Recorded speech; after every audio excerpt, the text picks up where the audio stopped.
Two big developments, I guess, in this video I want to discuss.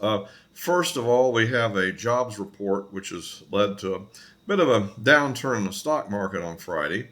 And of course, then the other issue they'll come up with is the whole issue of the National Security Advisor of the Russian Federation, Mendeleev, and his comments and the reaction of Trump, which are both kind of interesting and important developments.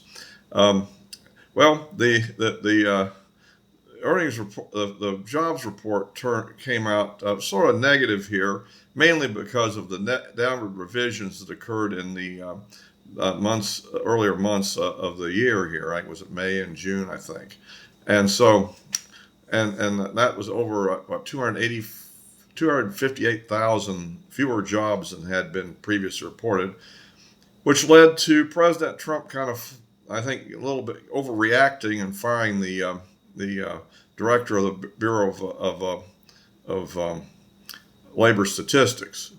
And of course, this is going to get some negative feedback from our Democrat pals over there, isn't it, for sure? I'm not sure how serious it is. To me, that's of course, the wrong reaction to it. If he was going to fire, he should have fired her when he first got in office.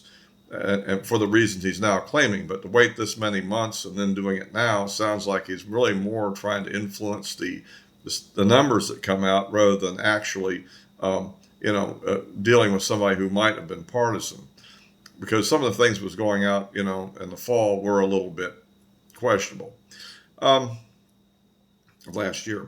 But at any rate, as far as the substance of this issue of the jobs, I think the better argument would be to say that this shows that, in fact, he was right about his dispute with the Fed Chair Powell, that essentially that we should have reduced interest rates earlier, and that if the jobs are not keeping up, then probably that would have been a case for that, which could have been spun that way. I think better. Now you're going to get blowback on this issue from the Democrats, and actually it's unclear whether or not these are actually biased numbers anyhow. I think the system itself has trouble keeping up with the developments, and remember, we're in a situation where there's been a significant amount of downsizing of federal employments, due to the DOGE efforts, and all the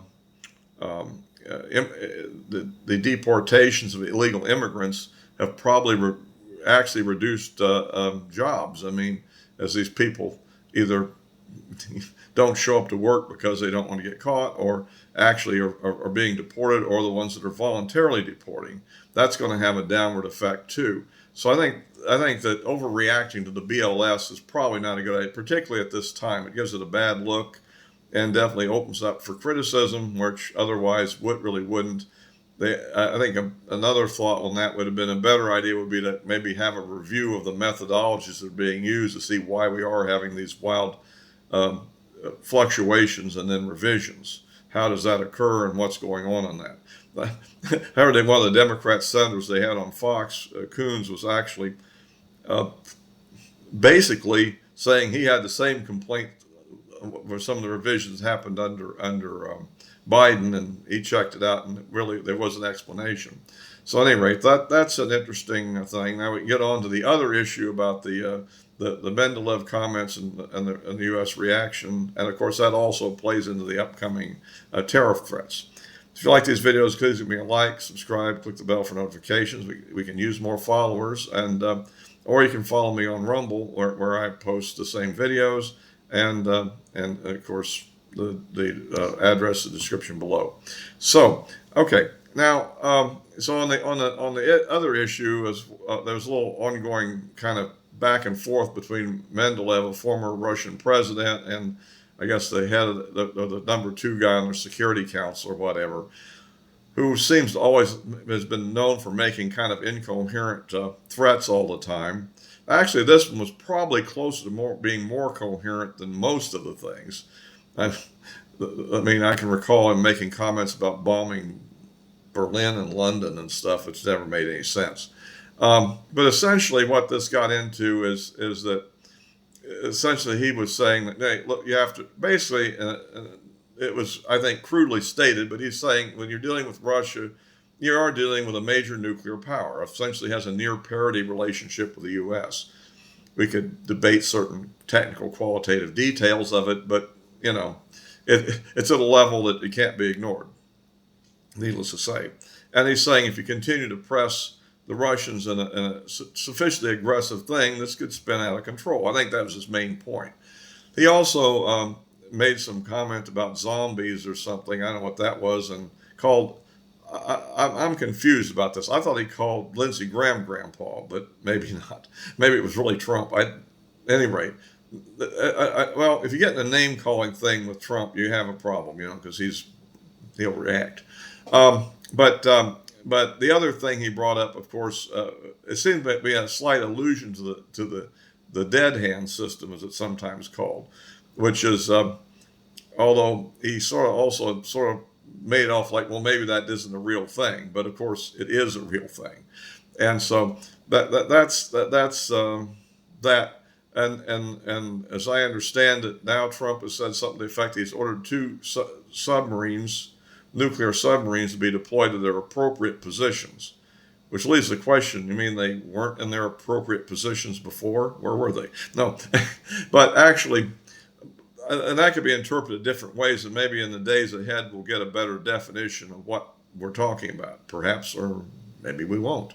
Um, but at any rate, as to the dead hand, of course, that is a system that the Russians had created back in the Soviet days, which otherwise known as the perimeter system, which is basically a failed deadly nuclear deterrent command and control system, based under the fear that a surprise attack from the U.S. Could destroy their leadership before they could issue an attack order. And in that case, this system would then detect that there's no longer communication with the leadership, and it would go into an automatic mode and essentially launch some rockets which have satellites in them, which would communicate attack orders to all their strategic forces, launching a full-scale nuclear attack on the United States and maybe other NATO countries as well, I would assume. So that's what the vague reference was to. Of course, deploying more threatening forces doesn't really help that situation any, unless you really think you can preempt the dead hand system, and that gets into a lot of issues. But I think that's not what Trump's doing. I think everybody over here is taking this as some kind of a threat that they're actually going to attack or something, which I don't believe it is. At any rate, there's plenty of evidence that this thing does exist, but I would say that it represents what I would say their highest level of strategic alert. In the U.S. system, we have this 5-step DEFCON system, which is like, 5 is like peacetime operations, nothing to worry about. 4 is where there's a moderate amount of world tension, but well below the nuclear threshold. And then you got 3 is when you're getting into a serious level of alert and so forth. And you go up to the final level 1. And so where you might be doing things like deploying bomber aircraft with weapons on them to various locations, or even have airborne alerts and things like that, in order to secure the forces against the strike. And so essentially the Russian system allegedly has like 4 levels, and the highest level, equivalent to our DEFCON 1, is to activate the dead hand system itself, or the perimeter system. I think under current conditions it's probably not activated, because the danger would be if a technical glitch caused a communication break between the headquarters of the leadership and the system, it could accidentally trigger a full-scale nuclear war, destroying both of us as we retaliate, and for nothing. And so that's why messing around with this is a little bit on the dangerous side. This is also why launching attacks into Russia near Moscow and stuff, not a good idea for strategic stability. And so anyway, that's kind of where that goes. But as to what we're doing with our presumably these are the Trident submarines, one possibility is perhaps nothing, and maybe it's just a statement to get some attention. The other more likely possibility is the way it works is that we have 14 of these submarines. probably about two of them are typically in port for major overhaul and maintenance. Maybe it could be three. I don't know, probably about two. And then you have the others are basically operational, and usually about 4 to 5 are on patrol, essentially in their appropriate positions where they could launch the attack. Okay, on both either Russia or China, and usually some are in the Pacific, some are in the Atlantic. We've even had some go in the Mediterranean. We had some one in the Indian Ocean, and but what could be this? These things have maybe something like a 70-day cruise before they complete their mission, and then they would be coming back home. And another one might be going out to sea. And so what he could be referring to is telling those ones that are coming home and referring to sea to reverse course and go back to the patrol position, so that we now have maybe up to 7 subs on position ready to launch if necessary. And that could be what this is about. And it probably is no big thing, except the crews will be missing some shore leave there or something. And who knows how long that would be maintained. Probably not too long, and particularly if the rhetoric goes down a few notches. That would be one possibility. The other possibility where there'd be something happen would be to have submarines that are in port would actually take on their crews and go to sea and to join the ones that are already out there. That's probably less likely. But at any rate, that would be obvious if that happens, because people will notice them leaving. Satellites will definitely notice them leaving, so that would be the situation there. So at any rate, I think this is a little bit of an overreaction to a lot of over rhetoric, and it'd probably be better that the Russians start developing a little bit better communication lines. I mean, than making such explicit comments all the time.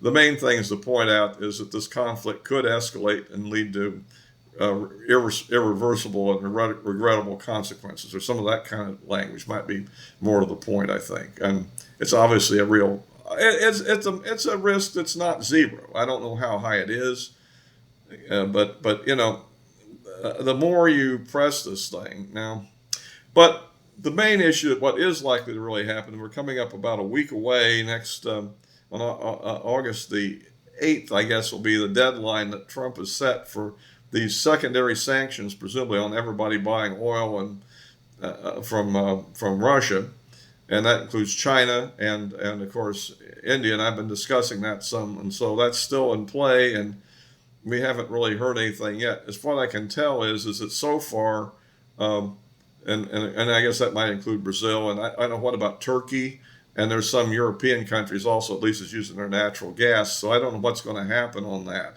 As I mentioned before, but this will be something to watch, particularly how China reacts. Because remember, the deadline on China on the trade deal is the 12th of August. So the two are actually coming together at the same time, so they kind of become a combined issue now.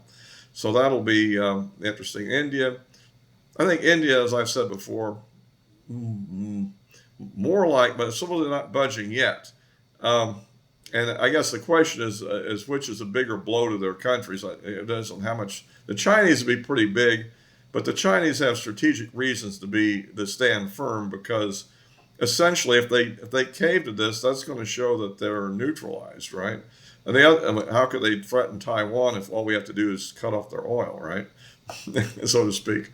So I mean that's an issue that the Russian oil could make up for oil from other places. Besides, they're also buying a lot of Iranian oil, and that's also something we want to sanction. So with all the conflict over there, so that's going to be something to watch for in the week ahead, and we'll be keeping tabs on that. You can also, I'll be posting things on X as things develop, if I see anything else to say about it, and we'll kind of watch that whole situation.